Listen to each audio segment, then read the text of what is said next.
Welcome back to the channel. BQuanchi here, back at again with another Balatro tier maker list. So I'm going to be ranking more, do some more of these videos. I do have one channel with 150 jokers, so a very long one, but I want to do some follow-up ones based on consumables and others in the game.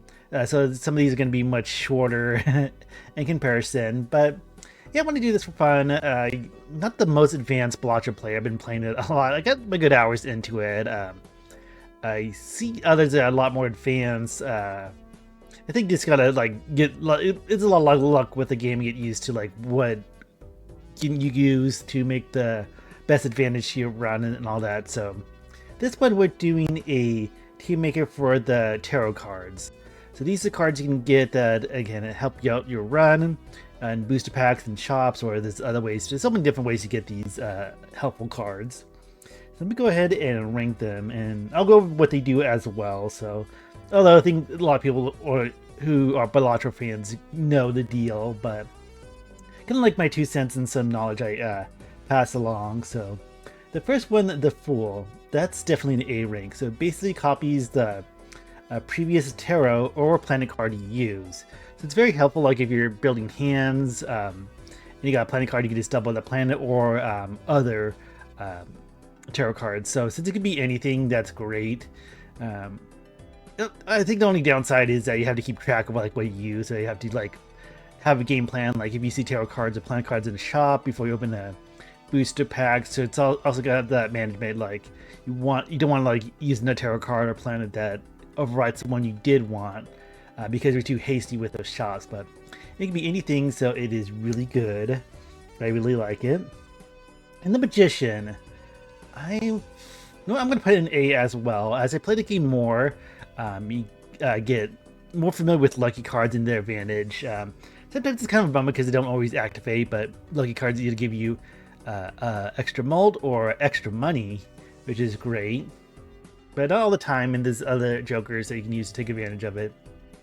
This enhances 2 of your selected cards and all that, so pretty helpful, pretty cool, all that. So I would say that's A tier. Maybe not the strongest tarot card. I think when I get to the point, just kind of ignore it. But if you're going for like the Lucky Cat build or anything like that, it is really, really fun and all that. And then we have the Empress. It creates 2 random planet cards. You must have room for them, so pretty simple. I'm going to give this a B. Those planet cards do become really helpful. I think the one thing that's not making this A, it's random, which does make sense with the game. Sometimes it's also helpful because if you have those consumables slots filled with planet cards that don't show up in the booster packs or shops, you can kind of like, even the ones you don't want, you can keep them there and kind of dig for planet cards you do want. So it can be a little helpful, but I'm going to give that a B. Depending on how much like money you have, your builds, you can easily get the planet cards you want or enhance playable hands and all that. It is really good. I grab this one a lot. Probably not the most useful.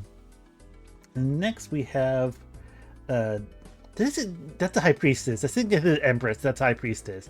I think I'm dumb. I'm like using my phone to like use a cheat sheet, but if I said that was Empress, I was wrong. That's the High Priestess, because this is the Empress. And this adds how much molt? 2 cards. Oh, makes the molt cards. I'm trying to remember what the molts do. I think it adds like 4 or 5. I forget the. Let me just double check that when I'm on my phone. Blah blah. Just making sure. Okay, it is 4 molt, so it turns 2 cards into plus 4 molt. I'm gonna give that a D. It can be very helpful in like early rounds in your run to get the extra molt boost, or if you have re-triggers with it. I feel like there's other ways to really boost it. I feel like plus 4 molt later on becomes not that much of a benefit. So I'll say I'll give that a D. And next we have the Emperor. And I will give this an A. It gives you 2 random tarot cards, and you can get lucky to get a really good tarot card you want that are helpful to what you're trying to build and all that. This is kind of a downside, but it could also be the thing if the tarot cards you don't want, you can keep them in your consumables for a little bit while you dig in the shop and stuff like that, just so they don't pop up again. So kind of use that tactic. I use I see that a lot as well. And then next we have the Hierophant. I'm gonna give this a D as well. It gives you 2 bonus cards. It works just like the very similar to Empress, but it does chips. It's 30 chips. I'm double checking myself as that. And I think for me, I mentally think Molt when I'm playing, and I think like increasing your Molt and getting times Molt and all that. So I don't focus too much on chips, which is kind of a I think probably you can utilize like certain jokers and stuff like that to really take advantage. So I rarely use the Hierophant unless it's early in the run and I happen to get that and there's nothing else that appeals to me. So I'll give that a D. Next up we have the Lovers, I believe. Yes. This one I'm also going to give it a D. It changes one card, enhances it to a wild card, which is very handy because that means it's any suit.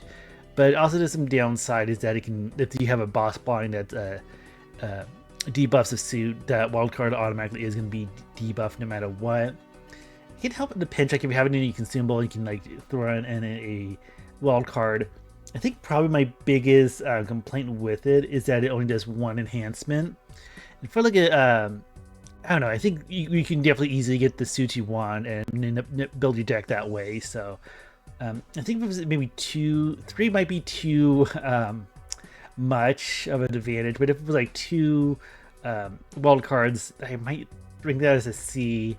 I just think to the point that you just don't need it, and this doesn't. There's much better tarot card to choose over it, but it can have some helpfulness to it. And next we have the Chariot. Enhances 1 card to a steel card. I'm going to give that an A. Steel cards definitely, like later in Endless or later in your run, it can be very useful. Gives you that 1.5 Molt if it's in your hand. So if it's also nice if it's in your consumable, because you know with booster packs you have to use the tarot cards on the hand that's randomly pulls up.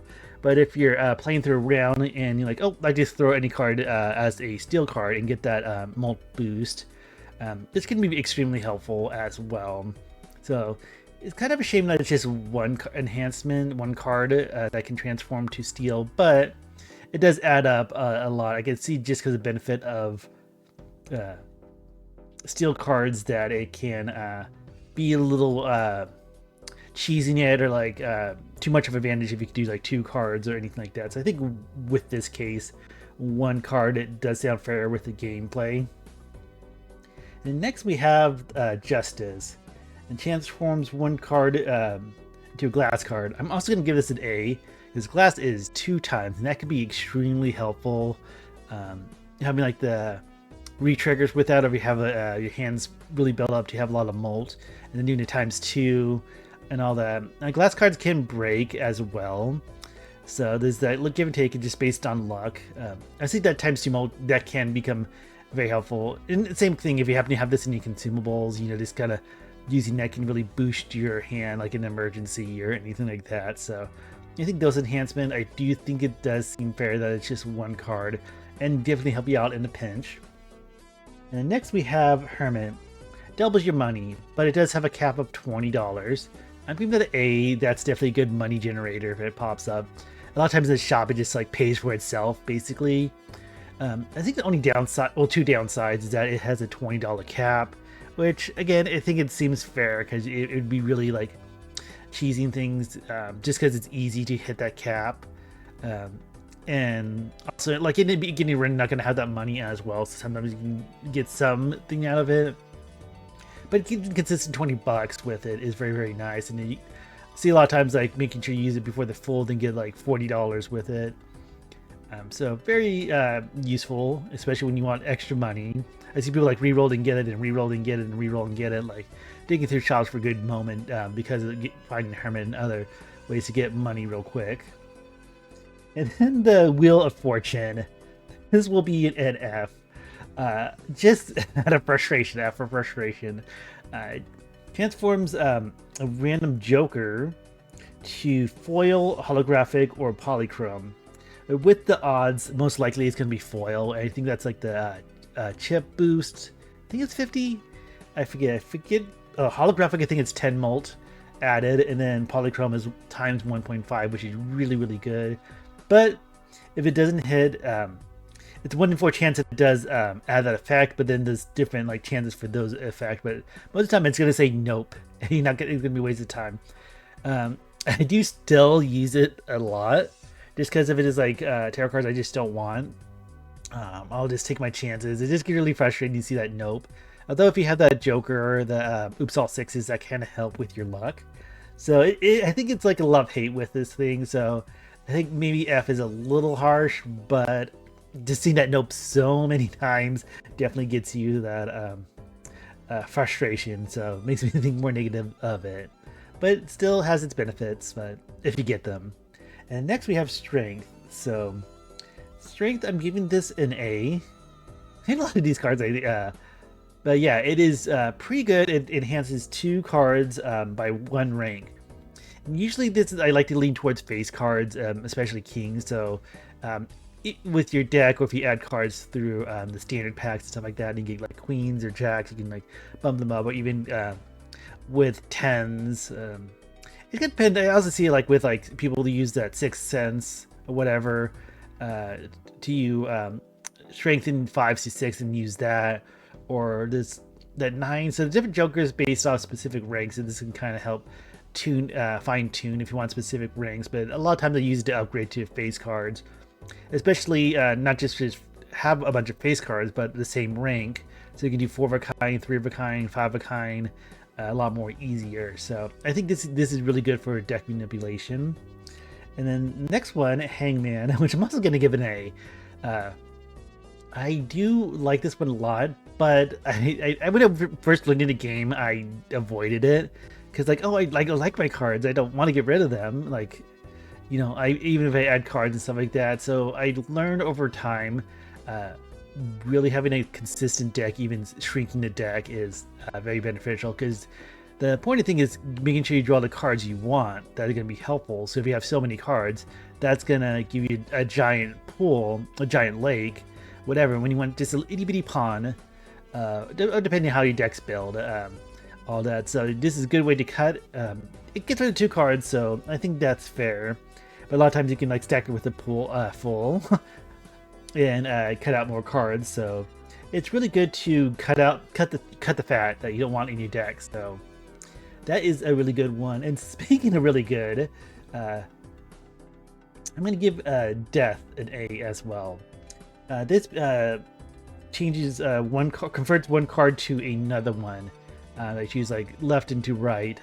So this is extremely helpful if you have to get a really good card in your deck. Like it has maybe a good seal, it has a good enhancement, maybe it's polychrome or whatever. So definitely helps, especially if you want to get like more of the same suit, rank, and suit, and all that. So it definitely helps to get those high scoring hands, like